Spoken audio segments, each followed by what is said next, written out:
Hey everybody, Susan here with Pumpkin Hill Stampers. So it's Friday, and if you're watching this, you are hopefully joining me over on the Facebook group, Stampin' Show and Tell Time with Susan. I try to post a Follow Along Friday project every week, right about 3 o'clock after I do my personal message. So this is our Follow Along Friday. This week we did Let's Make a Wreath as our mystery case. And I'm going to make some simple wreath cards for you here on the Follow Along Friday as well. As you can see, I have one that's finished. Here's one that's finished. And I showed these to my customer group, well, at least the idea behind creating these wreaths, to my customer group earlier this week. So I thought I would just finish up the cards and show you how I made some of these wreaths too. So we're going to start with this one, and then I'm going to do this one for you. So 2 cards for the Follow Along Friday day. Okay, so let's do some fun stamping. So for this wreath, I actually made it out of the Snowman Season stamp set, and I used the snowflake image. So if you have another stamp set that has a snowflake image, you could repeat this process. Now I did create this with shaded spruce, which is a nice strong green, a very good Christmas green, okay? So as you can see, I stamped a circle, but let me show you how I did it. So I have my ink pad, I have my stamp, and this stamp kind of has 4 snowflakes on it, so I'm going to use this one as kind of my center point. So I'm just going to ink up my stamp. Okay, now think about the hands on the clock, or the hours on the clock actually.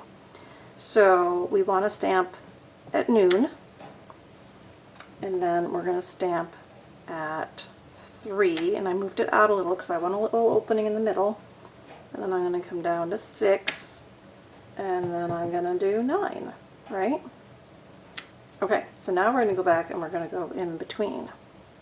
So now we're going to do the 1 and the 2 o'clock. So they're going to overlap a little bit, which is fine because it's going to create that inner circle with those overlapping snowflakes. Okay, so 4 and 5, we've already got 6. Now we'll do 7 and 8, and I'll finish it off with 10 and 11. Okay, so there's my basic circle of snowflakes. But as you can see, I kind of want to fill it out a little bit, right? So this time what I'm going to do is I'm going to overlap my stamping, but I'm going to ink up my stamp, and then I'm going to stamp it once, and I'll move it a little and stamp off. So it's hard to see, but it gives you 2 different variegations of the ink color. So stamp and then stamp off. Okay, sometimes you see me, I stamp off on my scrap pad, but this time, because I want it nice and full, I'm just going to do the stamp and stamp off right along in my pattern.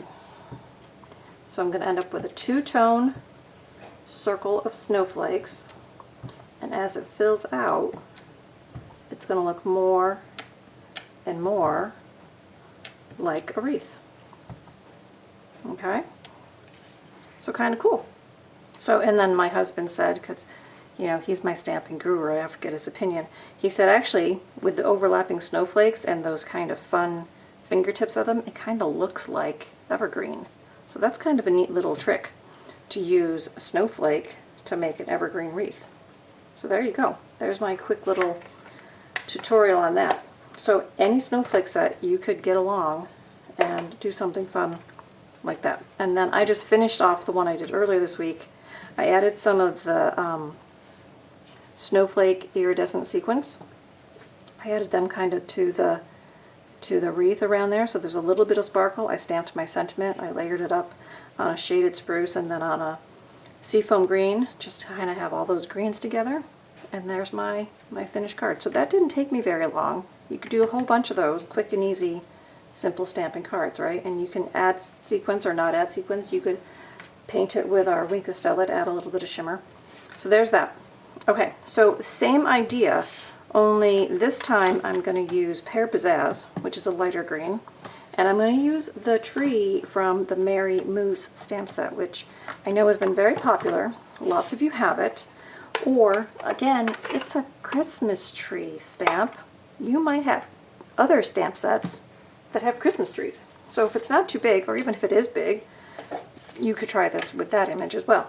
So you don't always have to go and buy exactly the same stamps that I'm using. You can get ideas from what I'm doing and do it with what you have. So the same idea, you can see I've got my points of my clock, right?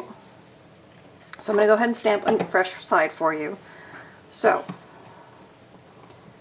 I'll get my stamp. So again, just like we did before, I'm going to do my 4 compass points, you could call them, right? Kind of set up my outline, and then I'm just going to fill them in between. See?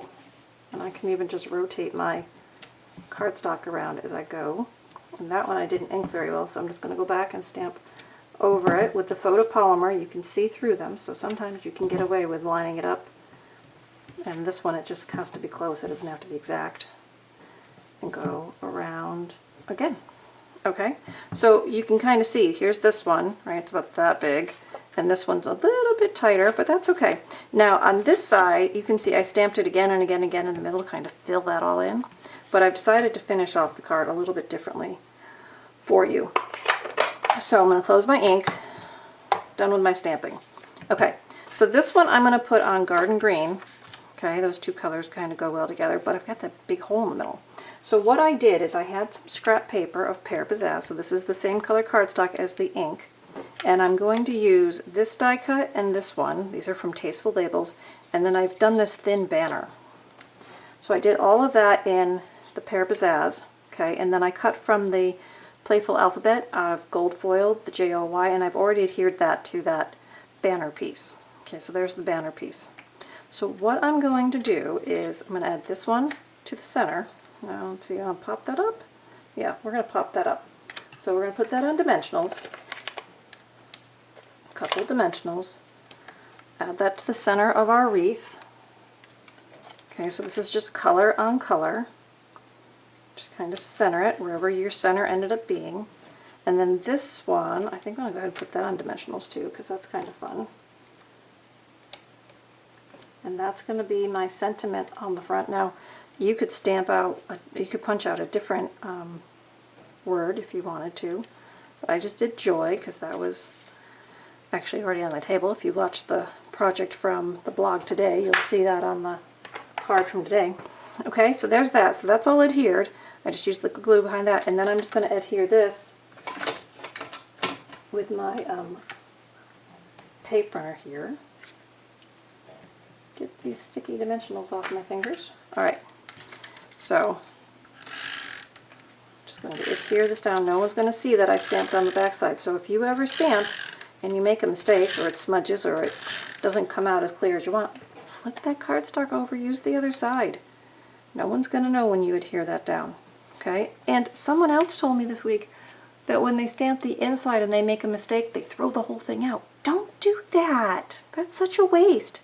If you've made the front of your card and you make an oops on the inside, either put a piece of liner in it, right, cover it up with another piece of cardstock, or cut off the front of your card and mount it on another piece of cardstock. Okay? Don't put all that effort into making a great card front and then make a mistake that you can't fix and throw the whole thing out. Cut it off, remount it, no one's gonna know. I won't tell them, I won't know, no, neither will they, so it'll be fine. Alright, so there's our follow along Friday, guys. A quick stamping technique of just creating a wreath, right, out of whatever stamps you have handy. You could do it with flowers, you could do it with vines. So this was Follow Along Friday. Make sure you also watch the project review video, which I will post along next, and I'll just kind of go through all of the projects from this week, which were all wreaths. And then if you haven't sent me your photos yet, or if you haven't done them yet, you're still welcome to send them to me at susan@pumpkinhillstampers.com, or go ahead and post them here on the Facebook page. You're welcome to share them here with the group. Show us what you're doing, okay? I'd love to know that what my projects that I'm sharing are inspiring your own projects. That's what it's all about. Okay, and then don't, like I said, don't forget to watch the review, because I have a special announcement to make, which I think a lot of you are going to be excited about. So just pop on down to the next video, and I'll see you in a second. Bye.